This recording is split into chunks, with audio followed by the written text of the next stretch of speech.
Hello friends, welcome back to my channel. ட்ராமாக்குள்ள போறதுக்கு முன்னாடி மறக்காம இந்த வீடியோக்கு ஒரு லைக்கை போட்டுருங்க.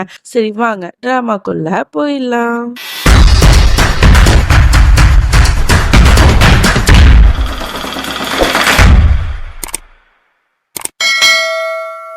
ஸ்டார்டிங் சீன்ல பரத்வாஜ் வீட்டில் தான் காட்டுறாங்க. இந்த மாதிரி 500 லட்டுவுமே அழகா ரெடி பண்ணி பேக் பண்ணிட்டு இருப்பாங்க. இது எல்லாத்தையுமே பார்க்குற சசிக்கு பயங்கரமா காண்டாவது. என்னடா அது, இவங்களை என்ன பண்ணாலும் மேல் மேல ஜெயிச்சுக்கிட்டே இருக்காங்களே அப்படின்னு சொல்லிட்டு யோசிச்சுட்டு இருக்கா. சந்தீப்பும் இவளை வெறுப்பேத்துற மாதிரிலாம் பேசிட்டு இருக்கா. அதோட இவங்களை எப்படியாவது தடுத்து நிறுத்தணும் அப்படின்னு சொல்லிட்டு இவ யோசிச்சுட்டு இருக்கா. அதோட அந்த லட்டு எல்லாத்தையுமே ஒரு மினி ட்ரக்கில் ஏற்றி தேங்காய்லாம் உடைச்சி கடவுள்கிட்ட ப்ரே பண்ணிட்டு நல்லபடியா அதை அனுப்பியும் வச்சிடுறாங்க. பிரேமும் அந்த டிரைவர் கூட சேஃப்டிக்கு போறான். அதோட இங்க சசி என்ன பண்றா, இது எல்லாத்தையுமே பார்த்துட்டு இருந்துட்டு உடனே வேலுவை பக்கத்துக்கு போலாம் அப்படின்னு சொல்லிட்டு போறா. இங்க வேலு ரோகிணியை பத்தியே நினைச்சிட்டு இருப்பான். அவ லாஸ்டா சொன்ன வேர்டு என்னன்னா, நீ சசிக்கு எதிரா எல்லாத்தையுமே பண்ணு, அப்பதான் நான் உன்னை நம்புவேன் அப்படிங்கிற மாதிரி தானே சொல்லியிருப்பா. இந்த சசியை எப்படியாவது வீட்டை விட்டு வெளில தடுத்தணும் அப்படின்னு முடிவு பண்ணிட்டு உடனே கால் பண்ணி அவளுக்கு எதிராகவே பேசிட்டு இருப்பா. அப்ப கரெக்டா வேலு அப்படின்னு சொல்லிட்டு கத்திக்கிட்டு நம்மளோட சசி நிக்கிறா. உடனே அவளை பார்த்தோன்னே இவன் பயந்துட்டு நிக்கிறான். யார்கிட்ட பேசிட்டு இருந்த அப்படிங்கிற மாதிரி கோவமா கேக்குறா. உடனே இவன் திருன்னு முடிச்சுட்டு, என்ன சசி, என்னையே நீ சந்தேகப்படுறியா, வேணும்னா போனை பாத்துக்கோ, நான் எந்த தப்பு பண்ணல அப்படிங்கிற மாதிரி சொன்னா. உடனே அவளோ சேச்சா நான்லாம் உன்னை சந்தேகப்படல, எனக்கு ஒரு ஹெல்ப் பண்ண வேலு, இந்த மாதிரி அவங்க எல்லாருமே ஸ்வீட் பாக்ஸ் எல்லாம் ரெடி பண்ணிட்டு ட்ரக்ல போறாங்க, அதை தடுத்து நிறுத்தணும், அதுக்கு ஏதாவது ஒரு உதவி பண்ண அப்படின்னு கேட்டா. உடனே அவன் எதை பத்தியுமே யோசிக்காம என்னால முடியாது அப்படிங்கிற மாதிரி சொல்லிடுவான். ஏன் அப்படி சொல்லியிருப்பான் அப்படின்னா, ஒருவேளை இவளுக்கு நம்ம சப்போர்ட் பண்ணா ரோகிணி நம்மள வெறுத்துருவாளோங்கிற பயத்துலதான் அப்படி சொல்லியிருப்பான். அவன் போன உடனே சசி என்ன பண்றா, போனை எடுத்து நான் சொன்னதை கரெக்டா பண்ணிடு அப்படிங்கிற மாதிரி யார்கிட்டயோ வில்லத்தனமா பேசிட்டு இருக்கா. அதோட எல்லாரும் வீட்டு உள்ளாக்க வராங்க. இங்க ரோகிணி தடுமாறி விடுறதுக்காக போயிடுறா. உடனே வீட்டுல இருக்கிறவங்க எல்லாருமே பதறாங்க. அதை விட அதிகமா நம்மளோட வேலு பதறி அடிச்சுட்டு அப்படியே போறான். டக்குன்னு ஐயோ கண்ட்ரோல் யுவர் செல்ஃப் வேலு அப்படிங்கிற மாதிரி அவனே கண்ட்ரோல் பண்ணிக்கிறான்.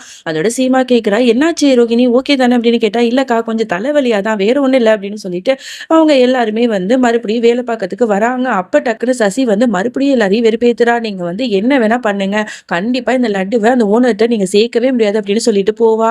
அப்ப சீமா ரோகிணி 2 பேருமே கண்ணாப்பின்னு திட்டி விட்டுருவாங்க. நீ என்ன நினைச்சாலும் சரி, எங்களை நீ தடுக்கவே முடியாது அப்படிங்கிற மாதிரி சொல்லியிருப்பா. அதோட இங்க எல்லாரும் அவங்கவுங்க வேலையை பார்த்துட்டு இருக்காங்க. எப்படியாவது ரோஹிணிகிட்ட பேசணுமே அப்படின்னு சொல்லிட்டு வேலு அவளுக்கு சிக்னல் கொடுக்குறான். ஆனா அதை அவ பார்க்காம சீமா தான் பாக்குறா. ஐயோ இங்க இருந்தா சரியா வராது அப்படின்னு சொல்லிட்டு மாடிக்கு போயிட்டு ரோஹிணிக்கு கால் மேல கால் பண்ணிக்கிட்டே இருக்கான். அவ கட் பண்ணிட்டே இருக்கா. என்ன பண்றது அப்படின்னு சொல்லிட்டு மெசேஜை போட்டு விடுறான்.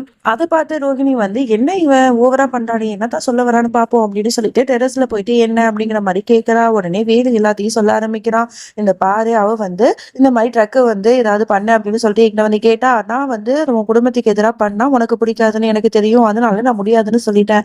அதோட இவன் வேற யார்ட்டையோ கால் பண்ணி அந்த ட்ரக்கை ஏதோ பண்ண போறான்னு நினைக்கிறேன், உனக்கு ப்ரூஃப் வேணும்னா இந்த பாரு அப்படின்னு சொல்லிட்டு மெசேஜை காட்டுறான். இதை கேட்ட உடனே ரோகிணிக்கு பயங்கரமா ஷாக் ஆகுது. உடனே என்ன பண்றா, பதறி அடிச்சுட்டு வீட்டுல இருக்கிறவங்க எல்லாத்திலையுமே கூப்பிட்டு கத்துறா. இந்த மாதிரி சசி அந்த ட்ராக் ஏதோ பண்ண போறாளாம் அப்படின்னு சொல்லும் போது பாட்டில இருந்து எல்லாருக்குமே ரொம்ப கஷ்டமா இருக்கு. ஆமா, இந்த விஷயம் உனக்கு எப்படி தெரியும் அப்படின்னு கேட்டா நம்மளோட ரோகிணி திரு முழிக்கிறா. அதோட யோசிச்சு பார்த்துட்டு, சசி பேசிட்டு இருந்ததை நான் கேட்டேன் அப்படிங்கிற மாதிரி ஒரு பொய்ய சொல்லிடுறா. சரின்னு சொல்லிட்டு எல்லாரும் பிரேமுக்கு கால் பண்றாங்க. ஆனா பிரேம் எடுக்கவே மாட்றா. வேற வழியே இல்லாம சீமா ரோகிணி 2 பேருமே அந்த ட்ரக்கை ஃபாலோ பண்ணிட்டு வேகமா போயிட்டு இருக்காங்க. அதோட அந்த ட்ரக்ல நம்மளோட பிரேம் தானே இருப்பான். அவன் வேகமா போயிட்டு இருக்கும் போது போலீஸ்லாம் அந்த ட்ரக்கை மறைக்கிறாங்க. இந்த மாதிரி ப்ரூஃப் காட்டுங்க, லைசன்ஸ் இருக்கா அப்படி இப்படின்னு சொல்லிட்டு ஒண்ணுக்கு மேல ஒன்னா கேக்குறாங்க. அப்புறம் பிரேமும் கீழே இறங்கி போயிட்டு பதில் பேசிட்டு இருக்கான். அப்ப பார்த்தா யாரோ ஒருத்தவனுங்க உள்ளாக்க ஏறி அந்த ட்ரக்கை ஆட்டையை போட்டு போயிடறானுங்க. எல்லாம் சசியோட ஆளுதான் போல. இதை பார்த்த பிரேமும் அந்த டிரைவரும் வேகமா அந்த ட்ரக்கு பின்னாடி ஓடிட்டு இருக்கானுங்க. ஆனா அந்த ட்ரக் வேகமா போயிடுது. இவனுங்களால பிடிக்க முடியல. வேற வழியே இல்லாம சரி போலீஸ் தான் இருந்தாங்களே, அவங்க கிட்ட போய் சொல்லலாம் அப்படின்னு சொல்லிட்டு திரும்பி பார்த்தா அங்க போலீஸையுமே காணோம். எல்லாமே அந்த சசியோட ஆளுதான் போல. என்ன செய்யறதுன்னு தெரியாம முழிச்சிட்டு இருக்காங்க. அதோட இங்க சசி என்ன பண்றா, அந்த ட்ரக்ல உள்ளவங்க போறதுக்குள்ள நம்ம சீக்கிரமா லட்டு முடிக்கணும் அப்படின்னு சொல்லிட்டு வேலையாட்டெல்லாம் சொல்லிட்டு இருக்கா. இன்னொன்னு பக்கம் பாட்டி அழுது புலம்புறாங்க. என்ன கடவுளே, ஏன் இப்படி எங்களுக்கு சத்திய சோதனை கொடுக்குற, நாங்க எவ்வளவுதான் முயற்சி பண்ணி முன்னேறணும்னு வந்தாலும் இருந்தாலும் இந்த சசி வந்து ஏதாவது ஒண்ணு பண்ணிக்கிட்டே இருக்கா. நீ வந்து எங்க பிள்ளைங்கள வந்து காப்பாத்துற வரைக்கும் இந்த விளக்குலேருந்து நான் கையெடுக்க மாட்டேன் அப்படின்னு சொல்லிட்டு நெருப்புல வந்து கைய வச்சுட்டு இருக்காங்க. அப்பதான் கரெக்ட்டா அந்த ட்ரக்கு வந்து சீமா, ரோகிணி கண்ணுல படுது. உடனே அத ஃபாலோ பண்ணிட்டு 2 பேரும் போய் அந்த ட்ரக்க மறைச்சிடுறாங்க. "ஒழுங்கு மரியாதையா அந்த ட்ரக்க விட்டு இறங்கு" அப்படிங்கிற மாரி கத்துறா. "தோடா இந்த பார்றா 2 பொம்பளைங்க வந்துட்டு நம்மள மிரட்டுறாளுங்க. இந்த பொம்பளைங்களுக்கு எவ்வளவு தைரியம் பாத்தியா?" அப்படின்னு சொல்லிட்டு பொண்ணுங்கள பத்தி மட்டமா பேச, உடனே சீமாக்கு கோவம் வருது. "இந்த பாரு நீ வணங்குற தெய்வம் கூட ஒரு பொண்ணு தான்.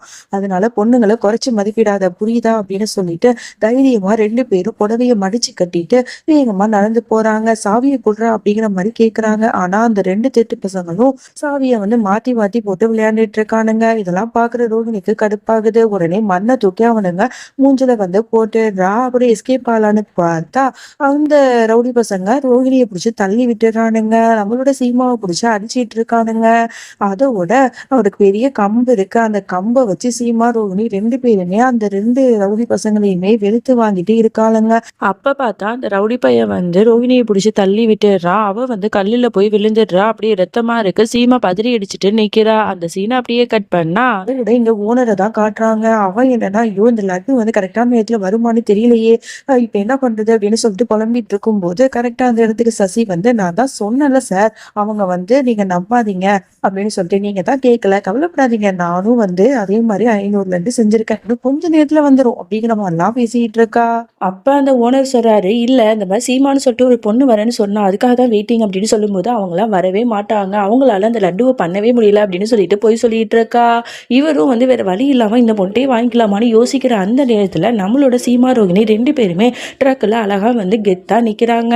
உடனே "வந்துட்டோம் சார்" அப்படின்னு சொல்லிட்டு அந்த லட்டுவெல்லாம் எடுத்து காட்டுறாங்க. "பரவாயில்லையேம்மா, கரெக்டான நேரத்துல வந்துட்டீங்க" அப்படின்னு சொல்லிட்டு ஒரு சாம்பிளுக்கு லட்டுவ எடுத்து சீமா நீட்டுறா. அத சாப்பிட்டு பார்த்துட்டு, "ரொம்ப அருமையா இருக்கு" அப்படின்னு சொல்லிட்டு அவர் வந்து அந்த ஆர்டரை வந்து எடுத்துக்கிறாரு. உடனே அந்த சசியை பார்த்து திட்டுறாரு, "உனக்கு கொஞ்சம் கூட வெக்கமா இல்லையா? இவங்களை பத்தி எவ்வளவு தப்பு தப்பா என்கிட்ட சொன்ன, நீ வந்து சரியான ஒரு மோசமான பொண்ணு போல" அப்படின்னு சொல்லிட்டு, "இருங்கம்மா நான் போய் பேமெண்ட் எடுத்துட்டு வரேன்" அப்படின்னு சொல்லிட்டு காசு எடுக்கிறதுக்கு உள்ளாக்க போயிடுறாரு. அப்பதான் வந்து என்ன நடந்துச்சுன்னு காட்டுறாங்க. இந்த மாதிரி ரோஹிணி தலையில அடிபட்டிருக்குமா, அப்ப வந்து ரோஹிணியை மறுபடியும் அடிக்கிறதுக்காக 2 பேரும் வந்து நிப்பானுங்க. அப்ப கரெக்டா அந்த நேரத்துல நம்மளோட பிரேம் போயிட்டு அவனுங்களை எல்லாம் அடிச்சு போட்டுட்டு இருப்பான். அந்த கேப்பை பயன்படுத்தி ட்ராக்ல வந்து நம்மளோட சீமா, ரோஹிணி ஓட்டிட்டு வந்திருப்பாளுங்க. ஸோ இதுதான் நடந்திருக்கும். அதோட அந்த ஓனருமே வந்து, "இந்தாங்கம்மா பணம்" அப்படின்னு சொல்லிட்டு பணத்தை எடுத்துட்டு வந்து பிரேம் கையில கொடுத்த உடனே 2 பேருக்குமே வந்து ரொம்ப சந்தோஷமா இருக்கு. அப்படியே ஆனந்த கண்ணீரே வந்துருது. சசியை பார்த்து, "உன்னோட கெட்ட எண்ணத்துக்கு உனக்கு கெட்டதுதான் நடந்துச்சு பாத்தியா" அப்படின்னு சொல்லிட்டு இந்த மாதிரி பணத்தை எடுத்துட்டு போயிட்டு பாட்டிகிட்ட போய் கொடுக்குறாங்க. ஸோ கொடுத்த உடனே பாட்டிக்கு ரொம்ப சந்தோஷமா இருக்கு. நம்ம ஜெயிச்சிட்டோம் அப்படிங்கிற மாதிரி ரொம்ப ஆனந்தமா இருக்காங்க. அப்பதான் ரோஹிணி தலையில எப்படி அடிபட்டுச்சு அப்படிங்கிற மாதிரிலாம் கேட்கும்போது அவங்களும் நடந்த எல்லா விஷயத்தையுமே சொல்றாங்க. இந்த சசி வந்து நம்மள வந்து எப்படிலாம் மட்டம் தட்டணும்னு பார்த்தா, ஆனா நல்ல வேளை அந்த கடவுள் நமக்கு துணையா இருந்ததுனால எல்லாமே நல்லபடியா நடந்துச்சு அப்படிங்கிற மாதிரிலாம் சொல்லிட்டு இருக்காங்க. ரோஹிணி தலையில அடிபட்டதை கேட்ட உடனேயே வந்து சித்தார்த்துக்குமே கஷ்டமா தான் இருக்கும். பட் இருந்தாலும் அவனுக்கு வந்து ரோஹிணி மேல ஒரு மனஸ்தாபம் இருக்கிறதுனால அவகிட்ட பேசாம அப்படியே இருப்பான். அப்புறம் வெளியில வந்ததுமே இந்த மாதிரி மனோரஞ்சனி வந்து சசியை பார்த்து மட்டமா பேசிட்டு இருக்காங்க. "நீ வந்து சரியான ஃபிளாப் தான், நீ எவ்வளவு பிளான் போட்டாலும் எல்லாம் சொதப்பிடுச்சு பாத்தியா, நாங்க தான் ஜெயிச்சோம்" அப்படிங்கிற மாதிரிலாம் சொல்லும்போது சசிக்கு ரொம்ப கோவம் வந்துடுது. உடனே சீமாவோட குழந்தைய வந்து கையில எடுத்துக்கிட்டு பால்கனிக்கு போயிடுதா. "நீங்க எல்லாரும் வந்து என்னை இப்படி அசிங்கப்படுத்திட்டீங்களா, உங்க குழந்தைய என்ன பண்ணு பாருமே" அப்படின்னு சொல்லிட்டு மேலிருந்து கீழே போறதுக்கு போறா. எல்லாரும் அதிர்ச்சியாகி பாக்குறாங்க. அதோட இந்த பாட்டை நம்ம முடிச்சுக்கலாம். இதுக்கப்புறம் என்ன நடந்துச்சு அப்படின்னு சொல்லிட்டு நாளைக்கு பார்க்கலாம். அது வரைக்கும் என்னோட காத்திருங்கள்.